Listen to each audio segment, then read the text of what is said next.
ఇప్పుడు ఎక్కడ చూసినా ఐపీఎల్ మానియా. ఈవెన్ టెలివిజన్ రేటింగ్స్లో కూడా ఐపీఎల్ దెబ్బకి పెద్ద పెద్ద నెట్వర్క్లను కూడా కుదేలవుతున్నాయి.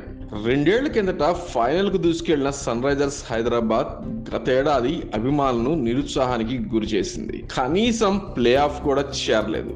ఇక ప్రస్తుత సీజన్ ఆరంభంలో ఆ జట్టు ఆటను చూశాక అభిమానుల్లో మళ్ళీ సందేహం తలెత్తింది. గత ఎడిషన్ మాదిరిగా నాకౌట్ కు చేరుకోలేదా అని దిగులు మొదలైంది. కానీ మమ్మల్ని నమ్మండి, మేము బ్యాట్ కి బాల్ కి పని చెప్తాం అని సన్ రైజర్స్ ఆటగాళ్లు భారీ టార్గెట్లను సాధించడమే కాకుండా బ్యాటింగ్ పిచ్ పైన బౌలింగ్ లోను సత్తా చాటం అభిమానులను ఆకట్టుకుంటుంది. ప్రస్తుతం 11 మ్యాచ్లు ఆడిన సన్ రైజర్స్ హైదరాబాద్ 7 విజయాలను నమోదు చేసింది. మరో 4 ఓడింది. ప్రస్తుతం పాయింట్ల పట్టికలో మాత్రం అగ్రస్థానంలో కొనసాగుతున్నప్పటికీ దీన్ని కొనసాగాలంటే మాత్రం ఇప్పుడున్న ఈ స్టార్లు తమ అద్భుత ఆటను కొనసాగించాల్సిందే.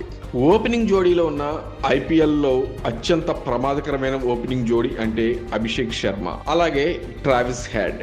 మొదట్లో హెడ్ ఇబ్బంది పడిన ఆ లోటును తెలియనీయకుండా అభిషేక్ కవర్ చేశాడు. ఇప్పుడు ఆసీ స్టార్ బ్యాటర్ కూడా శవాలెత్తడం మొదలుపెట్టాడు. కీలక సమయంలో ఫామ్ లోకి అందుకోవడం సన్ రైజర్స్ కి బాగా కలిసి వస్తుంది. ఓపెనర్లు 7-8 లేదా 9 ఓవర్ల కల్లా స్కోర్ బోర్డును సెంచరీను దాటించడం చేస్తున్నారు. ఆ తర్వాత బాధ్యతను ఇషాన్ కిషన్ మోస్తున్నారు. ఇక మిడిల్ ఓవర్ నుంచి చివరి వరకు హెన్రిచ్ క్లాసెస్, నితీష్ కుమార్ రెడ్డి జోడీ మ్యాచ్ ను తీసుకెళ్తున్న తీరు అద్భుతం.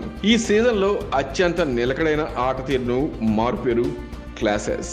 సన్ రైజర్స్ బ్యాటింగ్ ఆర్డర్లో చివరి బ్యాటర్లకు అవకాశం రావడం చాలా తక్కువ. అయితే సలీల్ అరోరాతో పాటు అనికేత్ వర్మ ఎప్పుడు ఛాన్స్ వచ్చినా నిరూపించుకోవడానికి సిద్ధంగా ఉండడం సన్ రైజర్స్ హైదరాబాద్ కు సానుకూలమైన అంశం. సన్ రైజర్స్ హైదరాబాద్ బౌలింగ్ చూసి ఇప్పుడు ప్రత్యర్థులు హళ్ళెత్తిపోతున్నారు. దీనికి కారణం Ishan Malinga. Purple cap race లో పోటీ పడుతున్న బౌలర్ అతడు. ప్రస్తుతం 16 వికెట్లు అతడి ఖాతాలో ఉన్నాయి. ఆలస్యంగా వచ్చిన తన ఇంపాక్ట్ ఏంటో కెప్టెన్ ప్యాట్ కమిన్స్ చూపిస్తున్నాడు. వీరితో పాటు సకీబ్ హుసేన్ దాదాపు 10 వికెట్లు తీశారు. ప్రతి మ్యాచ్ లోనూ కూడా వికెట్లు తీస్తూ తన సత్తాను చాటుతూ ఉన్నాడు. ఇక ప్రఫుల్ హింగే 8 వికెట్లు, శివాంగ్ 8 వికెట్లు, హర్ష్ 8 వికెట్లు తోటి అదరగొట్టేస్తున్నారు. ఇక నితీష్ ఆల్రౌండర్ షో గురించి మనం ఖచ్చితంగా చెప్పుకోవాల్సిందే. గత సీజన్ లో నితీష్ కుమార్ ఆట తీరు ఓ మోస్తరుగానే ఉంది. కానీ ఈసారి అతడు ఫామ్ మాత్రం సూపర్. గత సీజన్ లో 13 మ్యాచ్లు ఆడిన నితీష్ కేవలం 182 పరుగులు, 2 వికెట్లు మాత్రమే తీశాడు. ప్రస్తుత సీజన్ లో 10 మ్యాచ్ల్లో 222 పరుగులు, 7 వికెట్లు తీసి తన సత్తా ఏమిటో చూపించాడు. క్లాసెస్ తో కలిసి అతడు ఆడిన ఇన్నింగ్స్ ను ఎవ్వరూ మర్చిపోలేరు. ఇక తన తొలి ఓవర్లోనే వికెట్ తీసి జట్టుకు బ్రేక్ ఇవ్వడం గమనార్హం.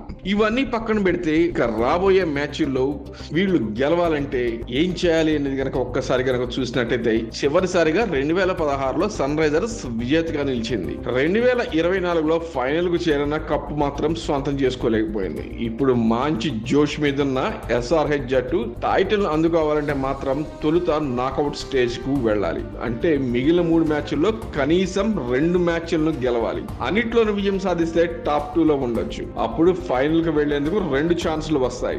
బ్యాటింగ్, బౌలింగ్ తో పాటు ఫీల్డింగ్ పైన ఇంకాస్త దృష్టి కనుక పెడితే వీరు ఖచ్చితంగా కప్పు కొట్టే అవకాశం ఉంది. క్యాచ్ ను డ్రాప్ చేయడం ఎంత నష్టం చేస్తుందో పంజాబ్ కింగ్స్ ను చూసి ఎస్ఆర్హెచ్ నేర్చుకోవాలి. ఇవన్నీ గనక సెటరేట్ చేసుకుంటే ఖచ్చితంగా ఎస్ఆర్హెచ్ మళ్ళీ కప్పు కొట్టే అవకాశం లేకపోలేదు.